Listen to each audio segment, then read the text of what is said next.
Imagine a bear so renowned that she had her own social media following, drew crowds of photographers, and became a symbol of wildlife conservation. Yet, she was also involved in a near-fatal attack on a human. This is the story of Grizzly 399, the most famous grizzly bear in the greater Yellowstone ecosystem. Grizzly 399 was born in the winter of 1996 in Pilgrim Creek, Wyoming. Over the next 28 years, she became a legend, known for her frequent appearances near roadsides in Grand Teton National Park and her remarkable ability to raise cubs into adulthood. Her life was a blend of wild instincts and unusual tolerance for human presence, making her a subject of fascination and study. From a young age, 399 exhibited behaviors that set her apart from other grizzlies. She often stayed close to roads and human activity, a strategy believed to protect her cubs from male bears that might harm them. This proximity allowed researchers and tourists to observe her closely, contributing to her fame. On June 13, 2007, Dennis Van Den Bos, a 54-year-old resident of Lander, Wyoming, was hiking in Grand Teton National Park when he encountered Grizzly 399 and her 3 cubs. Surprised, the bear charged and bit him. Van Den Bos survived the attack and later expressed understanding, recognizing that the bear was acting in defense of her cubs. Grizzly 399 was an exceptional mother, raising at least 22 cubs over her lifetime. She often had litters of 3 or 4 cubs, which is rare among grizzlies. Her offspring, including the well-known Grizzly 610, continued her legacy, contributing to the grizzly population in the region. Despite her success, 399 faced numerous challenges. In 2016, her cub Snowy was killed in a hit-and-run incident in Grand Teton National Park. Over half of her descendants died due to human-related causes, highlighting the dangers wildlife face in areas with significant human activity. Grizzly 399's life and death brought attention to the complex relationship between humans and wildlife. Her story underscores the importance of responsible wildlife viewing and the need for measures to protect animals from human-related dangers. Her legacy continues to inspire conservation efforts in the region. By the time she reached her late teens and early 20s, Grizzly 399 had become a celebrity, not just in Wyoming, but globally. Wildlife enthusiasts from across the world made the journey to Grand Teton National Park, hoping to catch a glimpse of the iconic bear. She didn't disappoint.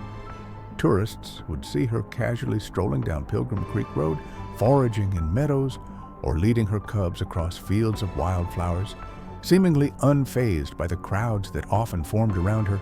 Her fame was unusual for a wild animal, especially a predator. But 399 had adapted to a new way of survival, proximity to humans. And this is what made her both beloved and controversial. Grizzly 399 had discovered a parenting tactic that baffled many biologists.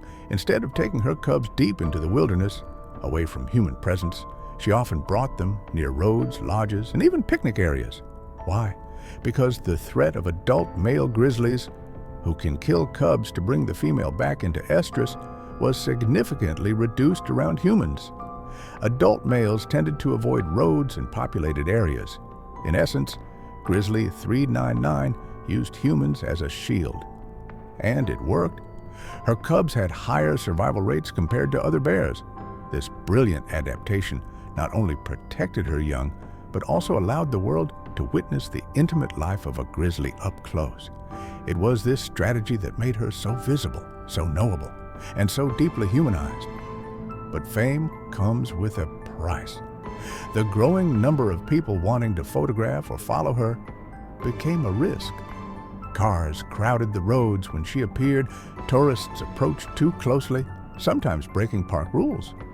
In one incident, rangers had to intervene when a man got within 10 feet of her, trying to get a selfie. Wildlife officials constantly reminded the public, Grizzly 399 is still a wild bear. She's unpredictable, and she is dangerous. That danger became clear in 2007 when she attacked Dennis van den Bos. Though the attack was defensive, and van den Bos himself didn't blame the bear, it was a stark reminder of what Grizzly 399 truly was, a wild apex predator, not a roadside attraction. In 2020, Grizzly 399 stunned everyone again. At 24 years old, an age where most female grizzlies are long past reproduction, she emerged from hibernation with not one, not two, but 4 cubs.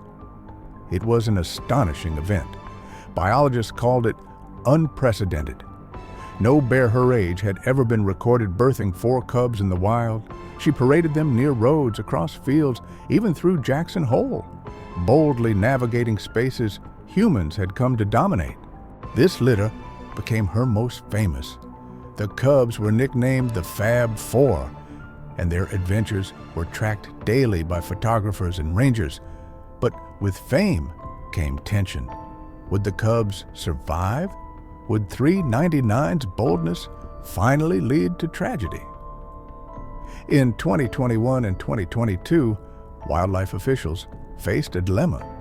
Grizzly 399's behavior was changing. She was venturing beyond park boundaries more often, raiding trash bins and wandering into neighborhoods in search of food for her cubs. The once safe distance she maintained from humans was shrinking. The line between wild and habituated was fading. For the first time, wildlife managers considered relocating her, or even euthanizing her and the cubs if things got worse. The public pushed back. Letters poured in, campaigns were launched to protect 399 people. People donated to install bear-proof trash cans and fund wildlife education. Grizzly 399 had become more than a bear. She was a symbol of coexistence and the fragile balance between human expansion and wild spaces. In 2023, she vanished into her den for what would be her final winter. Spring came. She didn't emerge. Weeks passed. No tracks, no sightings. Eventually, officials confirmed what many feared. Grizzly 399 had died during the winter. The cause? Unknown, but likely natural. She was around 27 years old. Her death marked the end of an era. The greater Yellowstone ecosystem had lost its most famous matriarch. Her final cubs, born in 2020, were believed to have survived and dispersed, continuing the legacy of the most iconic grizzly in U.S. history. Grizzly 399 was more than a bear. And in that tolerance, she taught us more than any book or film could. She showed us what wild truly means and how important it is to protect it. The question is, 9 may be gone, but her story isn't over.